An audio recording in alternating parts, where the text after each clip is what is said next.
मग आज आपण बनवणार आहोत झटपट बनणारी पावभाजी। इथे मी कुकर गरम करायला ठेवलेला आहे। त्यामध्ये 2 चमच तेल घातलं, 1 क्यूब बटर घातलं आहे। ते गरम झाल्यानंतर तिथे मी जिरा घातलेला, कांदे घातले आहे। कांदे गोल्डन ब्राउन होईपर्यंत शिजू दिले। त्यानंतर हिरवी मिरची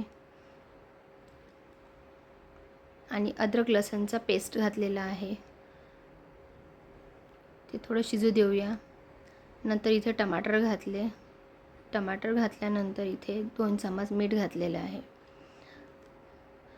आता आपण सुके मसाल्यामध्ये हळद 1 चमच, 2 चमच पावभाजी मसाला आणि लाल तिखट। त्यानंतर इथे मटार घेतलेले आहे आणि कच्चे आलू घेतलेले आहेत। छान फिरवून घेतलं आणि कोथिंबीर घातलेली आहे। आता यामध्ये परत पुन्हा बटर टाकून थोडं शिजू देऊ आणि नंतर 2 कप पाणी घातलेलं आहे आणि 2 शिट्ट्या काढून घेऊ। आता इथे आपली भाजी तयार झालेली आहे, आपण बघू शकता। आता आपण इथे मॅशरनी चांगलं मॅश करून घेऊया। भाजी मॅश झाली आहे। आता इथे बटर घालूया आणि कोथिंबीर, आणि इथे आपली स्वादिष्ट पावभाजी रेडी आहे।